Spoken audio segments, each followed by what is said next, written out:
Programa Viva Ubuntu, apoio cultural, clínica Algo Mais, multiprofissionais, várias opções para cuidar da sua saúde. Elô Machado, make-up profissional. Boteco do Maré, seja o capitão da sua vida. Ubra, nós transformamos sonhos em propósitos, nós fazemos Ubra.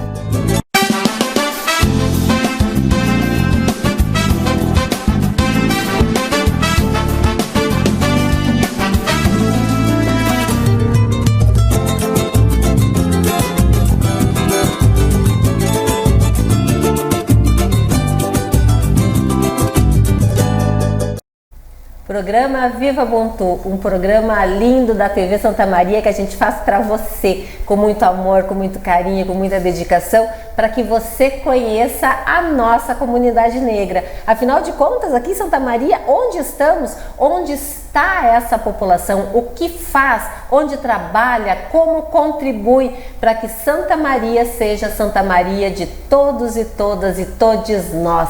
Afinal de contas, essa comunidade é ativa, essa comunidade participa economicamente para que Santa Maria seja pujante e possa se desenvolver. Hoje eu tenho assim uma satisfação que vocês não têm limite, porque das coisas que quando eu cheguei em Santa Maria, que a gente começou a trabalhar no movimento negro e participar, muitas pessoas me falavam da Vera Palmirati.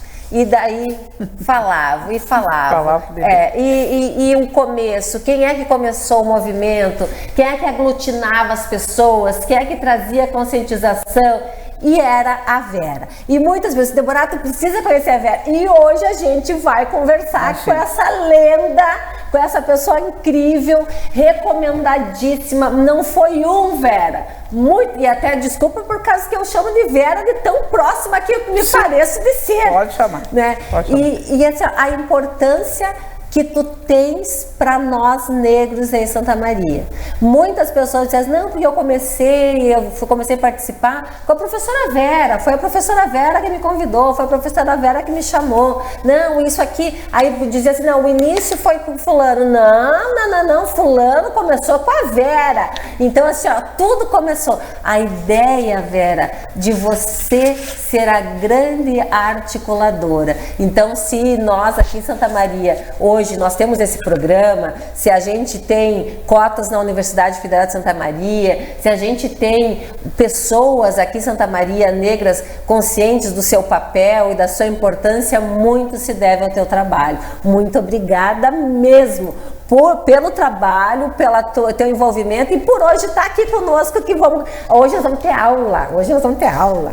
Então, assim, ó, eu agradeço o convite, né? Fico bem lisonjeada com o que tu me falou, mas eu tenho que esclarecer algumas coisas. O movimento negro, ele não é algo que seja personalista. Ele faz parte de uma questão de construção. Eu estou com 63 anos de idade, né? E o movimento negro aqui em Santa Maria, ele acompanha a cidade, a história da própria cidade por questão da aviação férrea. E nós conversávamos antes de entrar no estúdio que o seu pai é ferroviário, né? O meu avô. O seu avô. Então eu também.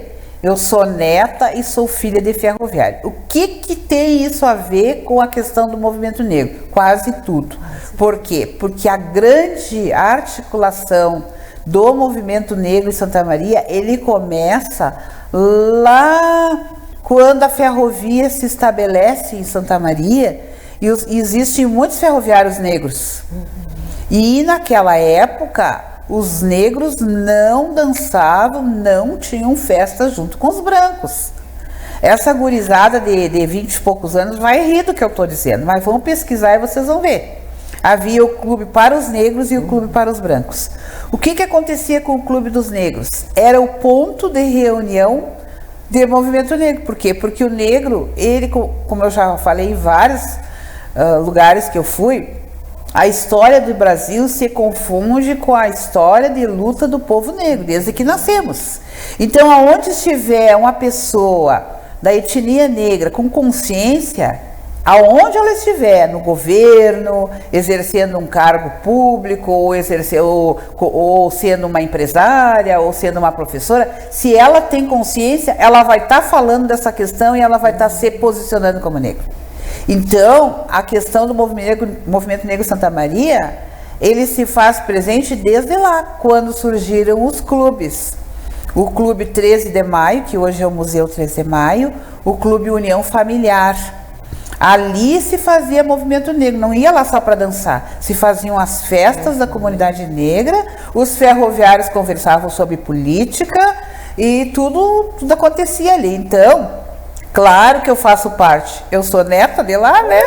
Meus avós construíram 13, meus tios avós, né? E a minha família é do lado da minha mãe, né? Porque meu pai não é dessa comunidade aqui, meu pai é de Rio Pardo. Mas o meu avô, o vô Mirinho, ele tinha um salão de baile, que era interior, né? Era no interior, Rio Pardo era bem interior naquela época. Então ele tinha um salão de baile e eu tenho certeza que lá no salão de baile as pessoas falavam das coisas dos negros. Sabe? E o que é mais bonito nesse período é que as famílias negras estavam lá com os jovens, com as crianças, com os adolescentes, já trazendo para eles a importância de se organizar, de estudar, de procurar ter um emprego. Isso tudo permeava as festas. Os bailinhos, a festa de 15 anos. Então, assim, antes de mim veio o Agenor, que é o pai da Alcione, a esposa dele, né? A dona, tem outras pessoas ali, o pessoal da família Domingues, da dona Mariazinha Domingues, a Noemi, o seu Maico, tudo pessoas que estavam na União Familiar, porque havia 2 clubes muito bons, União Familiar e o 13 de Maio. A minha família é do 13 de Maio. Por exemplo, a família da Maria Rita, todo aquele pessoal lá da União Familiar. Era uma divergência que houve, até nem sei porquê. Alguns dizem que uns queriam ser mais importantes que os outros, não sei. Eu sei que era muito bom ir no familiar, ser convidada para ir no familiar, e era muito bom ser convidado, o familiar vir no 13. Isso era bom demais. Então, assim, eu não comecei nada, eu não iniciei nada. O que iniciou foi o fator econômico da escravidão. E é por esse lado que a gente tem que olhar. A escravidão é um fator econômico, como tem sido tudo que tem oprimido e tudo que tem libertado passa pela questão econômica, tá? Então eu gostaria de fazer uma breve reflexão, assim, bem ligeirinho, porque o nosso tempo é curto, né? Dizendo que a história do negro, ela se confunde porque ela começa lá em 1530, no período colonial. Aonde nós vamos ter, não os clubes, né? Mas nós vamos ter o movimento quilombola, formado por negros, índios, brancos, portugueses que eram pobres, né? Se aquilombavam. E o quilombo mais importante vai ser o de Palmares, porque ele vai retratar a epopeia de Zumbi dos Palmares, que é o último líder. Tá? Qual é a importância disso? A importância é que num momento que o Estado brasileiro, a nação brasileira, ela não tinha uma divisão política, ela não tinha um governo, o governo era português, essa comunidade expandida em Alagoas, ela tinha vários povoados chamados mocambos. Esses povoados eram governados por um líder, a maioria mulheres. Esses líderes não tomavam atitude nenhuma sem estar em congresso, assembleias. Então é um exemplo da democracia. Exato. Então agora tem muita gente dando aula de democracia, todo mundo fala em democracia, mas nós da comunidade negra, nós temos que dar uma lição. Isso que eu estou te falando é em 1530 a 1695. É muitos anos. É muitos anos. Então, e daí vem vindo toda a história do Brasil. Aí a gente vai entrar no ciclo da mineração, que é um ciclo. Esse primeiro ciclo que eu falei é o ciclo econômico da cana, onde a mão de obra escrava. Depois nós vamos ter o ciclo da mineração, onde o negro na região de Minas Gerais, né? Vai também a mesma questão, sempre ligado à questão econômica, em plena escravidão e fazendo movimento. Né? A gente pode ver algumas lideranças lá, né? Movimento pela arte, uma série de coisas.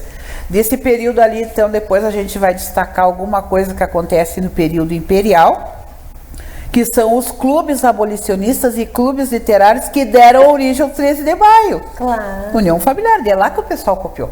Como é que eram esses clubes? Eram clubes de literatura. Faziam algumas festas, mas porque eles chamavam para aquele clube pessoas que eram poetas, né? Pessoas que eram escritores. Lá nós vamos ter o Machado de Assis, né?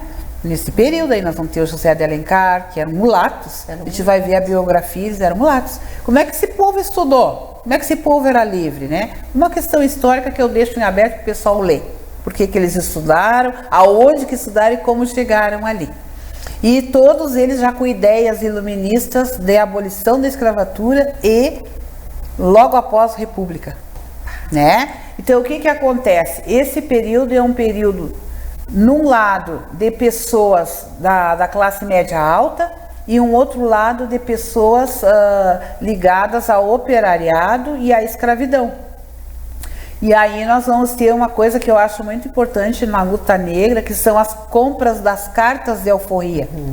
Essas compras de cartas de alforria, muitas delas eram dadas pelos senhores de engenho, né? Muitas foram compradas pelos próprios escravos, porque havia uma categoria do escravo em ganho, que era aquele escravo que era sapateiro, ele era doceira, ele era comprado como escravo para prestar o serviço, vender aquela mercadoria, vender aquele serviço. E o que que ele fazia? Ele guardava um pouco do dinheiro, desvio, né? Desvio. E guardava um pouco daquele dinheiro para ajudar na organização de comprar cartas de alforria, né? E aí nós vamos ter leis, aí isso tudo não fica despercebido pela classe dominante, não fica. Então o que que acontece? Começam a vir as leis abolicionistas, né? Olha, os negros estão se movimentando, tá dando ali, ó, revolta aqui, tá dando revolta ali, tá o movimento literário fazendo poema disso, tá o outro escrevendo, tá esses comprando as alforrias, daqui a pouco eles vão fazer, né? Então antes que eles façam, nós vamos começar a fazer. Aí vem as leis abolicionistas, né? Que é a lei que extingue o tráfico de escravo. Depois nós vamos ter a lei de sexagenário, a ventre livre. Depois nós vamos ver sexagenário. Tudo isso vai acontecer no período imperial, essa questão. Vocês observem a aula que nós estamos tendo. E eu vou não, é que para falar de negros, a gente tem que dominar a história. Tem que fazer. Porque senão fica muito assim, ó, fica tudo muito solto e depois no último momento da minha fala eu vou dizer por que não pode ficar solto as coisas. Então a gente vai fazer um intervalinho e a gente já volta.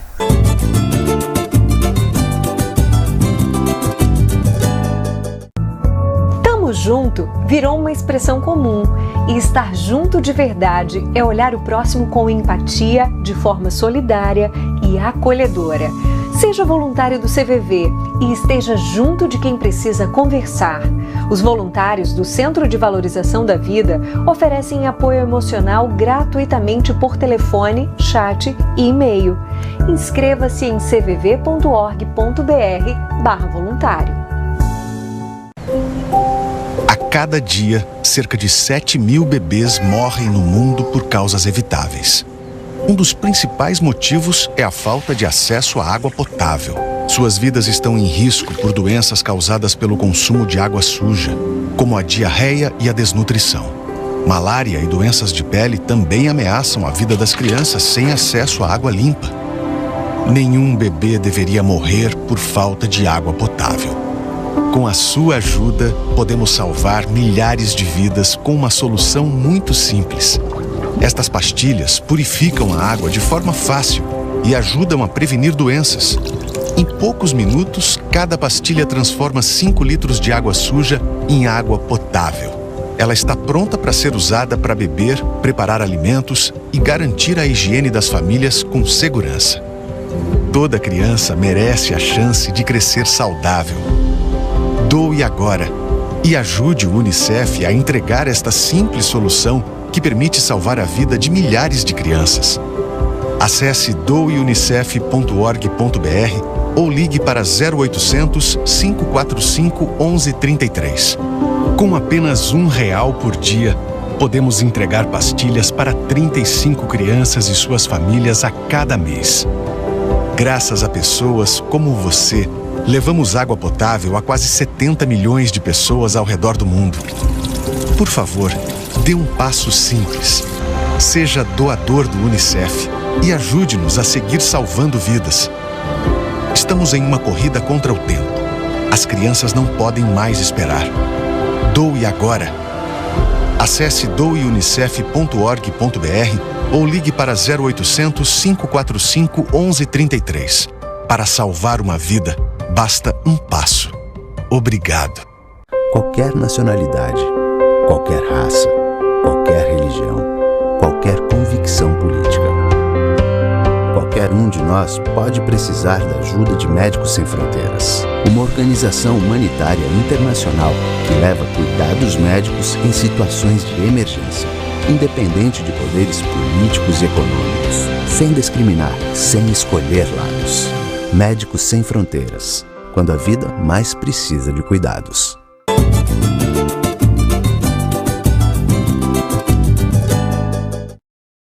Programa Viva Ubuntu, hoje tendo aula de história, tendo aula de sociologia, tendo aula de sociologia, tendo aula com a Prof. Vera. Prof. Vera, como se diz, siga na sua aula aí, porque tá muito bom. Nós vamos dar um salto por causa do tempo, mas a reflexão vale. A gente vai saltar do Segundo Reinado, eu ia falar um pouco sobre o Segundo Reinado, mas que é onde aconteceu a abolição da escravatura, né? E a abolição da escravatura veio porque as revoltas do Segundo Reinado todas tinham como pauta a questão da república e então o importante é a gente falar também que na República Velha nós tivemos muitas coisas do movimento negro. Nós tivemos a revolta das chibatas, né, que foi a protagonista, o João Cândido. Os marinheiros eram quase todos negros e por isso eles apanhavam. Então houve a revolta das chibatas.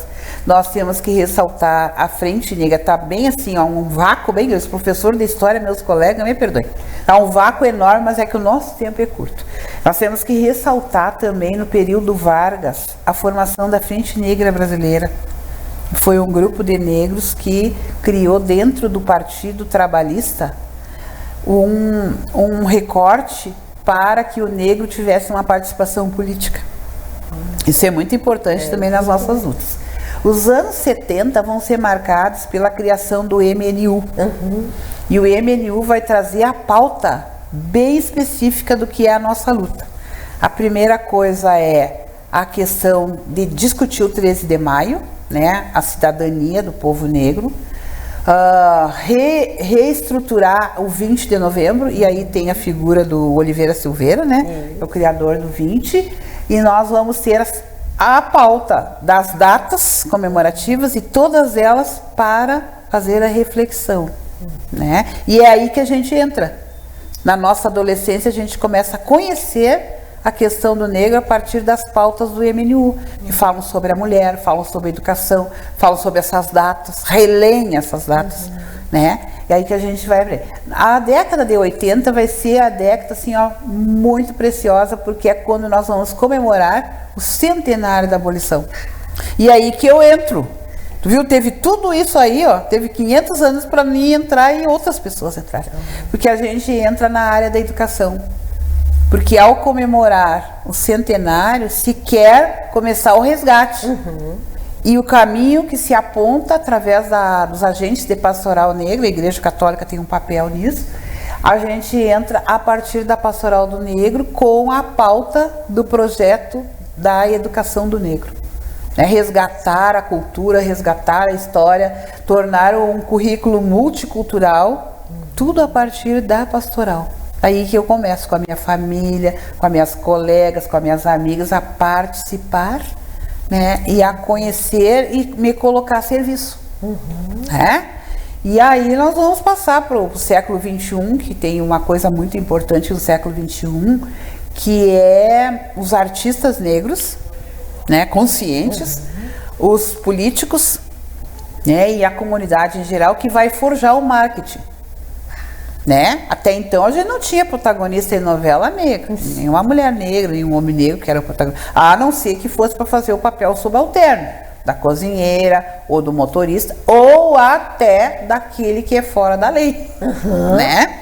Então, no século XXI, que é o ano 2000, vão começar a aparecer as propagandas, né? As propagandas do shampoo que tanta gente pedia, nós as mulheres, queremos mulher negra vendendo, né? A seda shampoo, né? Naquela época era o seda, agora é a Natura. Aí, então, o que aconteceu? A gente teve esse protagonismo porque nós tivemos muitos artistas negros com uma consciência negra, que se somaram ao projeto das pessoas, da Zezé Mota, do Pitanga, da Ruth de Souza, do Milton, Milton Gonçalves, né? Milton Gonçalves.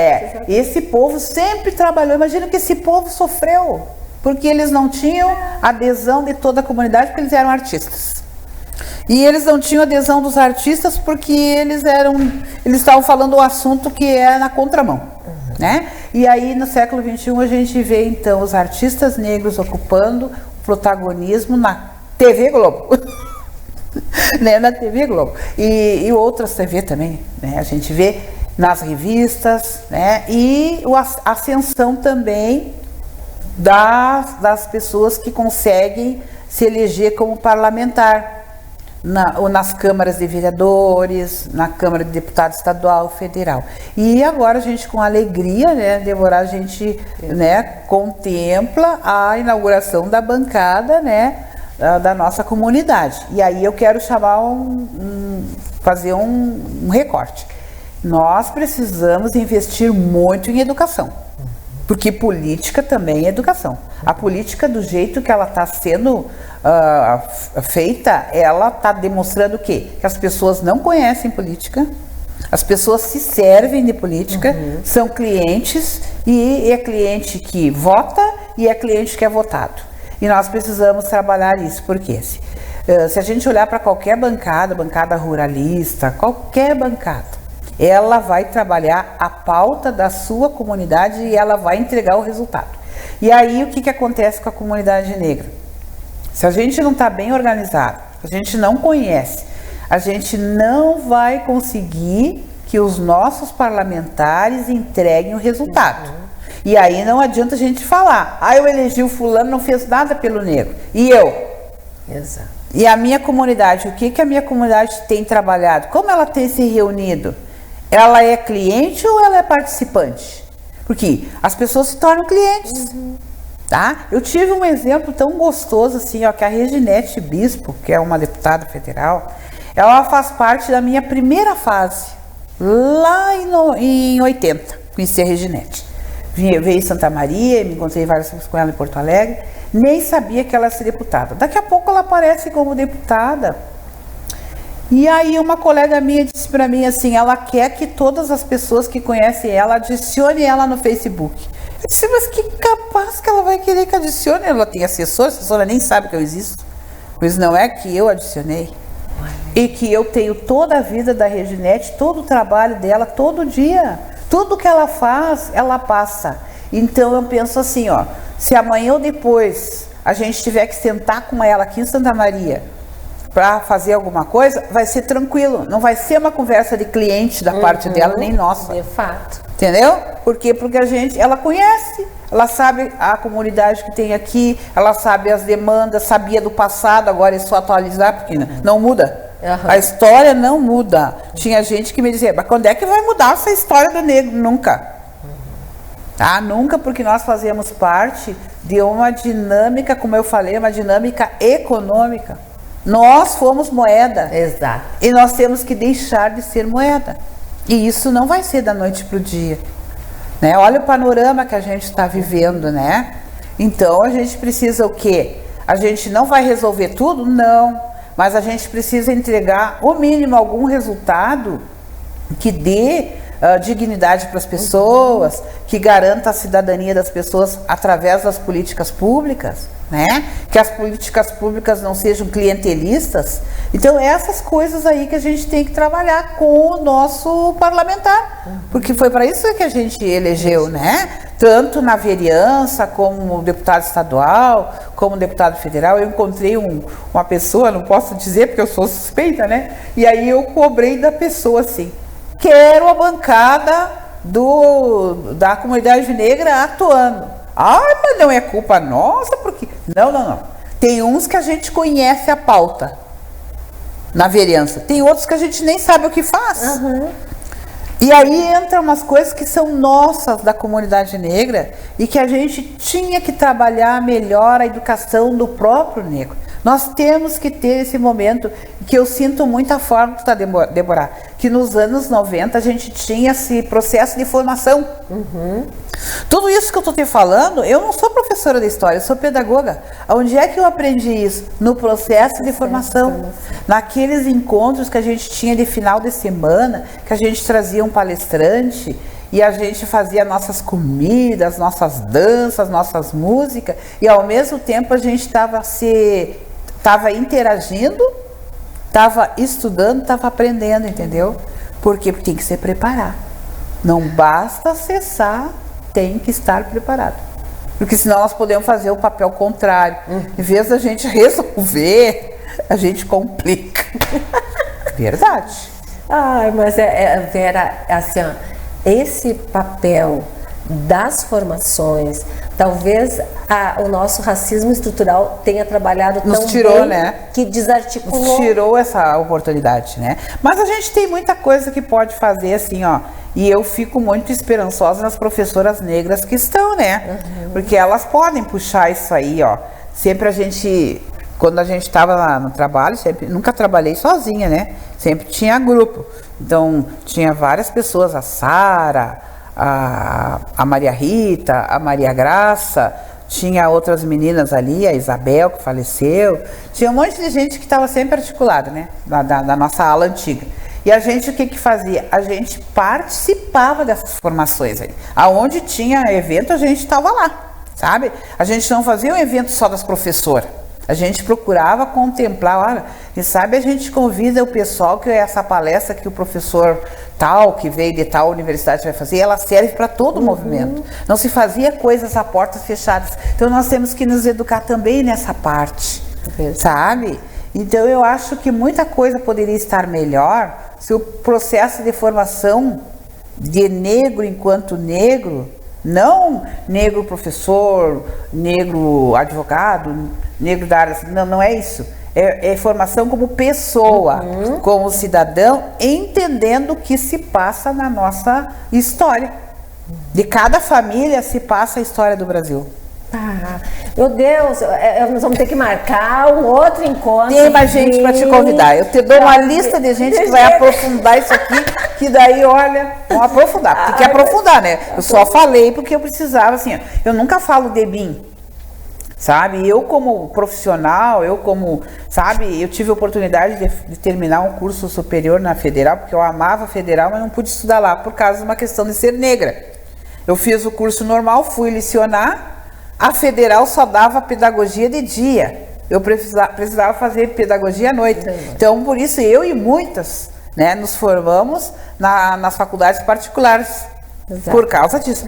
Então, o que aconteceu? Quando eu tive a oportunidade de ir para a Federal, foi muito bom. Porque eu cresci também como pessoa e, né, fiz um curso bem diferente. E o que eu digo, então? A gente tem que otimizar os espaços, sabe? E procurar fazer, expandir essas coisas, porque senão fica tudo assim, ó, tudo parece que numas gavetinhas. E é por isso que não tem os resultados. Nós podemos ter muitos bons resultados, porque aparelhamento nós temos. Aparelhamento nós temos. Muito, muito, muito, muito obrigada. Fico muito imagina, feliz. Não agradeço. Muito obrigada. Você que nos acompanha, faz com que esse nosso programa que a gente trouxe essa semana, que é a Semana da Consciência Negra, o nosso 20 de novembro é essa semana, que você possa aí ter se maravilhado com tudo que a Prof. Vera trouxe para você, trouxe para nós, fazendo com que esse programa tenha qualidade, que é uma coisa importantíssima. Então, compartilhe esse vídeo, faça com que outras pessoas escutem, olhem, visualizem, sintam a energia, a fala e a potência dessa mulher. Muito obrigada, eu que agradeço a oportunidade. Viva e eu desejo assim, ó, que nós tenhamos uma semana de consciência negra de muita reflexão, de muita festa, porque nós temos coisas para comemorar, mas de muita reflexão e vamos à luta. Vamos à luta. Vamos à luta. Viva Ubuntu. Programa Viva Ubuntu. Apoio cultural, Clínica Algo Mais, multiprofissionais, várias opções para cuidar da sua saúde. Elô Machado, make-up profissional. Boteco do Maré, seja o capitão da sua vida. Ubra, nós transformamos sonhos em propósitos. Nós fazemos Ubra.